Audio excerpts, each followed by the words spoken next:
public. Voilà. Donc si aujourd'hui je prends le micro, c'est pour bien savoir. Voilà, peut-être vous pouvez me situer bien sur ma question que je dois poser. Voilà, ma question est la suivante.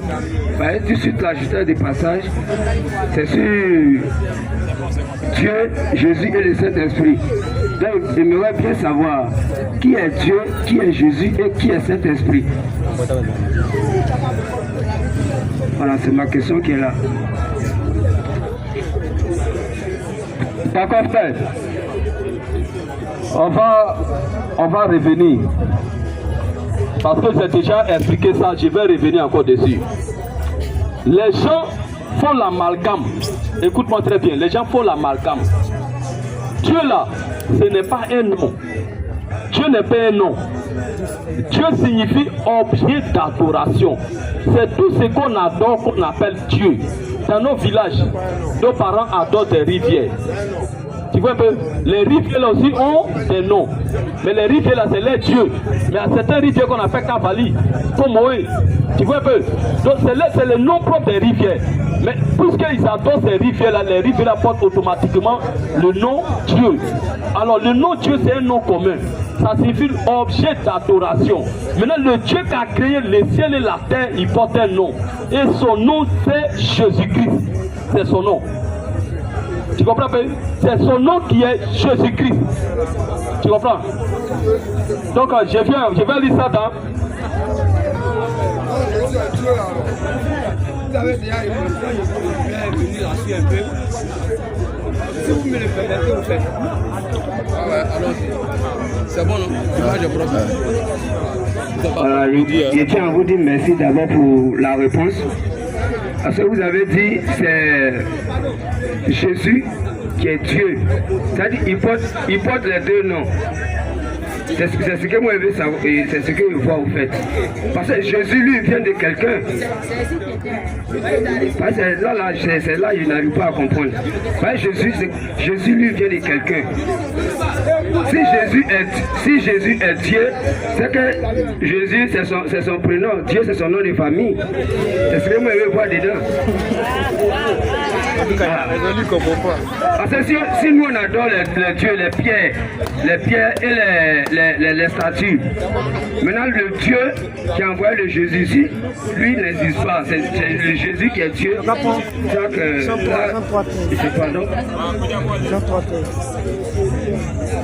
Tu as compris ta question? Alors, frère, il parle du Père des Seigneurs Jésus. Frère, dans la Bible, là, quand tu lis là, quand on parle de Père, quand on parle de Fils, quand on parle de Saint-Esprit, ce sont des positions. Ce sont des positions. Père, ce n'est pas non. Fils n'est pas un nom. Saint-Esprit, c'est la nature de Dieu. Dieu est saint, c'est un esprit qui est saint, c'est sa nature. Tu comprends pas, non? Donc, ce sont des fonctions du même Dieu. Tu comprends pas? Tu comprends? Il est Père parce qu'il est l'auteur de toute la création. Il est Fils lorsqu'il a pris un corps pour venir faire le sacrifice à la croix. C'est dans cette position qu'on l'appelle Fils. Il est Saint-Esprit lorsqu'il va et il revient habiter dans les disciples. Donc c'est le même Dieu qui joue les trois rôles. Tu vois pas, non? Donc quand Jésus dit que le Père, il part de sa position élevée. Même en Côte d'Ivoire ici, on a connu un homme appelé Ahmed Bakayoko. Il était premier ministre, il était maire et il était député. Est-ce que ça fait de lui trois personnes? Non, mais c'est la même personne occupant trois positions différentes. Tu vois, donc, il a joué les trois rôles. C'est-à-dire qu'il a la présidence, il est dans sa position de premier ministre. Dans cette position, il ne peut pas jouer le rôle de maire. Tu comprends bien? Mais quand il a la mairie d'Abobo, célébrer un mariage, il est dans la position de maire. Dans cette position-là, il ne peut pas jouer le rôle de premier ministre. Tu m'écoutes? Quand il a l'Assemblée nationale, il joue le rôle de député. Tu vois bien, non? Il ne peut pas jouer le rôle de premier ministre là-bas. Là-bas, il va qu'en tant que député. Tu comprends bien, non? C'est ce que Dieu a fait. Il est Père parce qu'il est l'auteur de toute la création. Tu comprends? C'est lui qui a créé toutes choses. Et on lit ça dans Colossiens 2, verset 5. Colossiens 1, verset 15. Colossiens 1, verset 15. Écoute ce que l'Écriture dit. Colossiens 1. Colossiens 1. À partir du verset 15. À partir du verset 15. J'espère que tu as compris, non? Quand tu lis la Bible, quand tu vois c'est écrit Père, il ne faut même pas ça t'embrouiller. C'est sa position élevée. Quand tu attends Fils, c'est sa position diminutive. La position qu'il a pris, il s'est humilié, il a pris un corps pour jouer un rôle.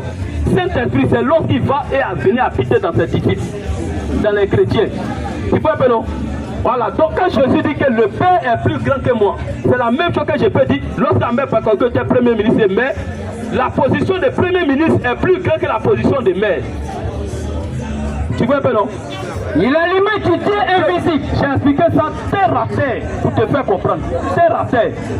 Écoute ce que l'Écriture dit. Il a l'image du Dieu invisible. Jésus est l'image du Dieu invisible. Le premier-né, c'est-à-dire le Dieu qu'on ne voit pas, son image là, visible là, c'est Jésus. C'est la même chose que je peux dire que le frère qui est arrêté à côté de toi, tu ne l'as jamais vu. Tu ne l'as jamais vu. Mais c'est à partir de son corps, pour qui est là, que tu le vois. Parce que lui-même, c'est un esprit. Si son esprit quitte le corps, on va pas pouvoir l'enterrer. Donc c'est à partir du corps que tu vois, tu le vois. Tu vois, donc Jésus étant, Dieu étant esprit, il s'est fait d'abord un corps. Et c'est ce corps-là qu'on appelait Fils. Et c'est à partir de ce corps qu'il a commencé à créer. Tu comprends? C'est à partir de ce corps, il a pris un corps. Il est l'image du Dieu invisible. Alors, le premier-né de toute la création. De toute la création. Car en lui ont été créées toutes choses. Car en lui ont été créées toutes choses. Toutes choses qui sont sur la terre. Tu vois? On dit car. Tu comprends bien? Car en Jésus-Christ, on est créé tout en lui. On dit un. On ne dit pas par lui, mais on dit un lui. Donc ça veut dire qu'il est laboratoire. C'est-à-dire l'homme qui devait construire cette maison-là. Cette personne était d'abord en lui. Tu m'écoutes donc? Cette personne-là, ça existait d'abord dans la pensée du propriétaire. C'était d'abord en lui. C'est quand il a eu l'argent que sa pensée-là s'est matérialisée. Donc en lui ont été créées toutes ces choses. Ça veut dire c'est lui qui a fait le programme, le plan de la création de toute l'humanité. Tout a été d'abord conçu en lui. C'est en lui que tout a été d'abord conçu. Tu vois bien, en lui. Alors dis frère, en lui ont été créées toutes choses. En lui ont été créées toutes choses. Qui sont dans les cieux. Qui sont dans les cieux. Et sur la terre. Et sur la terre. Les invisibles. Les visibles. Et les visibles. Et les visibles. Trône. Dignité. Domination. Autorité. Tout a été créé par lui. Tout a été créé par lui. Maintenant on dit par lui. On dit pas en lui, maintenant on dit par lui. Et pour lui. Il est avant toutes choses. Il est enfant toutes choses. Et toutes choses subsistent par lui. Pour lui. Toutes choses subsistent en lui. Donc ça veut dire que c'est Jésus-Christ qui a créé toutes choses. Tu vois, c'est cette position qu'on appelle la position des pères. C'est la position des pères. Il est l'auteur de toute la création. Il est fils lorsqu'il a pris Colossiens, Philippiens 2, verset 5. Philippiens 2, 5, les Français occupés. Philippiens 2, 5. Il allait me dire la version Bachira, mais il est occupé. Allons-y, frère. Philippiens 2, 5. Philippiens 2, verset 5. Ayez en vous les sentiments qui étaient en Jésus-Christ. Il dit ayez en vous les sentiments qui étaient en Jésus-Christ. Lequel existait en forme de Dieu. Tu vois, lequel existait en forme de Dieu. Dans Machéral, on dit quelque chose. Dans Machéral, on dit quelque chose. Philippiens 2. Écoute ici. Philippiens 2, verset 6. Ici, c'est encore plus clair. Ayez en vous les mêmes sentiments. Que Jésus-Christ. Lesquels écoute là, c'est ce que l'Écriture dit. Lequel étant la transformation unique du Dieu éternel. Du Dieu, tu vois, c'est lui qui s'est Dieu en un mot qui s'est transformé. Qui s'est transformé pour prendre la position des sauveurs, la position des fils. Il s'est transformé pour prendre un corps. Tu comprends un peu? Jésus est ça, reprend un peu la lettre. Allons-y, frère.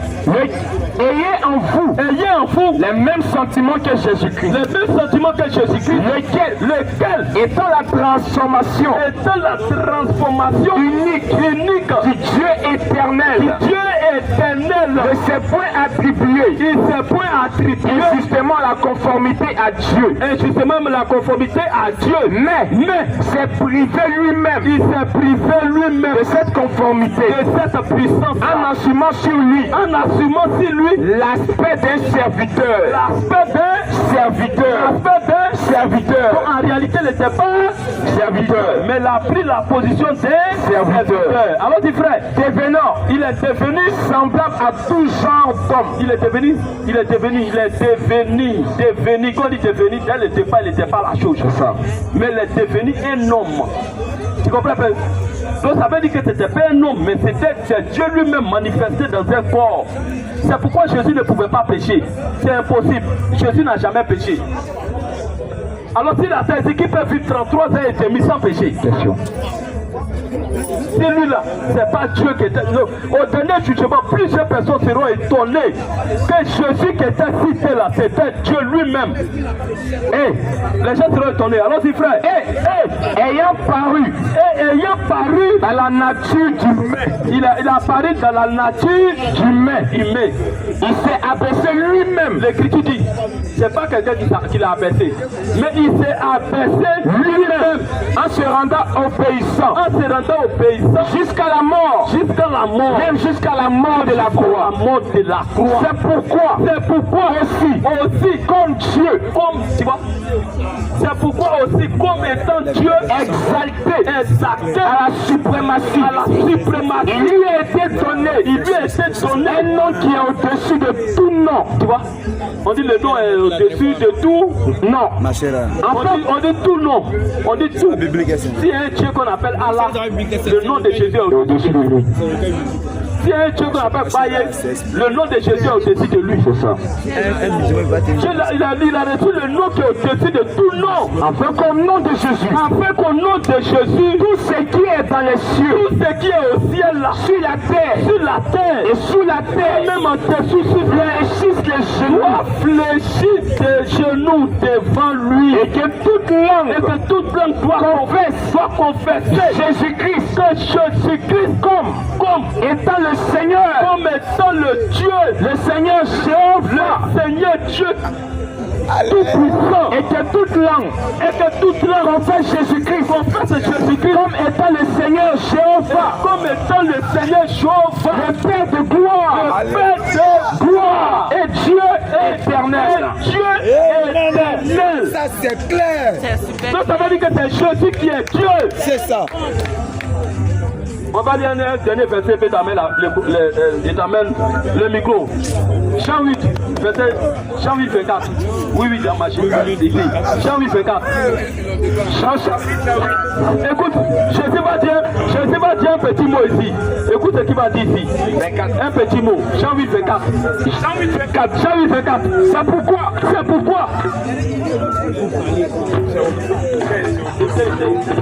Voilà. C'est où? Jean 8, verset 24. Verset 24. Écoute très bien ce que l'Écriture dit. Jean 8,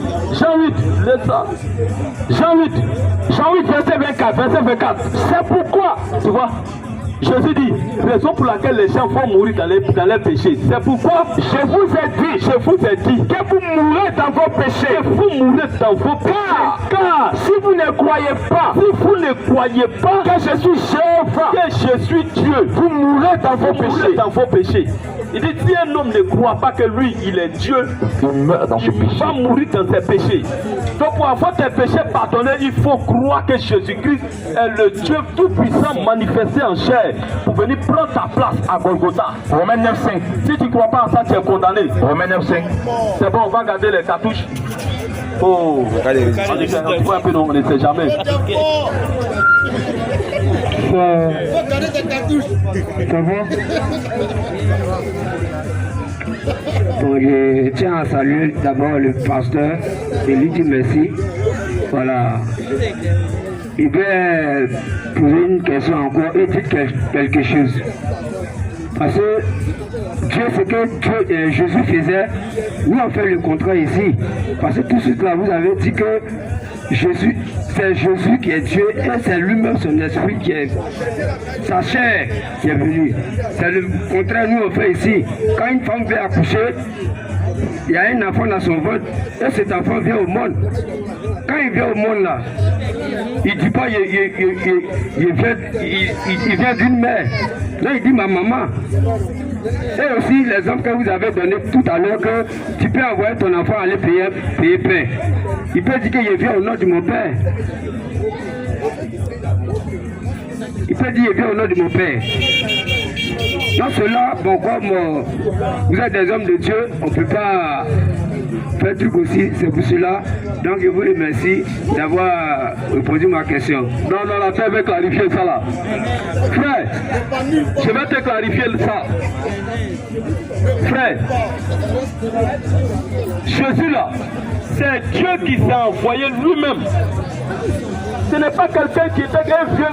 Quand Jésus était ici, la terre, il n'y avait pas un vieux barbu au ciel. Il n'y avait pas un vieux barbu au ciel. Regarde ce qu'il va dire dans Jean 8, 42. Jean 8, 42. Jean 8, 42. Jésus l'a dit. Si Dieu était votre Père, si Dieu était votre Père, vous serez dévoués à moi. Vous serez dévoués à moi. Parce que je suis en effet Dieu dévoilé. Je suis en effet Dieu dévoilé. Il dit, il est en effet Dieu dévoilé. C'est-à-dire Dieu que vous ne voyez pas là. Je suis ce Dieu là, je l'ai dévoilé. C'est moi. Le Dieu que vous ne voyez pas là, c'est moi. Je me suis maintenant dévoilé à vous. Je suis le Dieu dévoilé. Je ne suis pas venu comme Dieu. Je ne suis pas venu comme Dieu. Il dit n'est pas venu comme Dieu, mais comme un envoyé. Mais il est venu comme un envoyé. Tu vois? Donc ça veut dire que quelqu'un dit je suis venu comme un envoyé. En réalité, il n'est pas un envoyé. Mais il est venu comme un envoyé. C'est une forme comparative. Quand on dit comme là, c'est une forme comparative. Donc ça veut dire qu'il n'était pas un envoyé, mais il est venu comme un envoyé. Donc étant dans cette position, il était obligé de dire mon père qui m'a envoyé. Il était obligé de dire ça. Sinon, c'est lui-même qui s'est envoyé lui-même. C'est pas quelqu'un d'autre. Il n'y a pas un vieux barbu qui était assis au ciel. C'était lui. Et on va dire dans sa partie ici là. Jean 3, 13. Jean 3, verset, il a lu. Jean 3, 13, écoute. Ils ont pris qui? Allons-y frère, allons-y. Jean 3, 13. Allons-y, écoutez. Personne. Il dit personne n'est élevé dans la divinité. Personne n'est élevé dans la divinité. Quel est celui qui s'est abaissé de la divinité? Quel est celui qui s'est abaissé de la divinité? Savoir le fils de l'homme qui était dans le ciel. Qui était dans le ciel. Allons-y frère, allons-y ici. Personne. Il dit Jésus qui parle. Il dit personne n'est monté au ciel. Il dit personne n'est monté au ciel. Si ce n'est celui qui est descendu du ciel. Si ce n'est celui qui est descendu du ciel. Le fils de l'homme qui est dans le ciel. Il ne dit pas qu'il était dans le ciel, mais il dit qui est dans le ciel. Donc en même temps qu'il était sur la terre, il était au ciel. Il contrôlait tout en même temps. Donc un homme qui n'a pas compris ces mystères, l'un des mystères qui envoie les gens à l'enfer, c'est le mystère de la divinité de Jésus. Et c'est ce mystère-là qui conduit tous les musulmans à l'enfer. C'est pourquoi Jésus a dit, oh la vie éternelle. Et ils prennent ça, et ils lisent ces versets-là. Quand les gens ils lisent ces versets-là, c'est pour tout simplement voir que Jésus n'est pas Dieu. Quand Jésus dit, oh la vie éternelle, c'est qui te connaissent, toi le seul vrai Dieu. Toi en un mot, le véritable Dieu, tu dois les connaître. Toi, tu ne peux pas les connaître sans qu'il ne se révèle à toi. Jean 17, 3. Donc Jean 17, 3 dit quelque chose ici, allons-y. C'est ici la vie éternelle. C'est ici la vie éternelle. Qui te connaissent. Toi le seul vrai Dieu. Savoir Jésus-Christ que tu as délégué. Donc ça veut dire que te connaître les vrais Dieu là, c'est te connaître Jésus-Christ qu'il a envoyé. On va maintenant dans 1 Jean 5, 20. 1 Jean 5, verset 20, il dit quelque chose là-bas. Dans la même version, il dit 1 Jean 5, 20. Dans la version, il dit, allons-y. Mais Jean 5, il va nous parler du véritable Dieu qu'on doit connaître. Quel est son nom? Alors dit frère, nous savons que le Fils de Dieu est venu. Que le Fils de Dieu est venu. Et qui nous a donné l'intelligence. Qui nous a donné l'intelligence. Que nous puissions connaître. Pour que nous puissions connaître le véritable. Le véritable. Et nous sommes en ce véritable. En son Fils. Jésus-Christ. En son Fils Jésus-Christ. C'est lui. Jésus là qui est le Dieu véritable. Et la vie éternelle. Donc c'est Jésus qui est le Dieu véritable. Petit enfant, la vie éternelle, c'est qui te connaissent, toi le seul vrai Dieu. Ici maintenant, il nous donne le nom de ce vrai Dieu. C'est Jésus-Christ qui est le Dieu véritable. Et la vie éternelle. Alors dit frère, petit enfant, gardez-vous des idoles. Donc tous ceux qui adorent un autre Dieu en dehors de Jésus-Christ, c'est des idolâtres. Donc c'est Jésus qui est digne d'être adoré. Et c'est lui qui est venu nous révéler l'adoration. Donc c'est Jésus qui est Dieu. Tout puissant. Que Dieu te bénisse. Jean, c'est une dernière question. Combien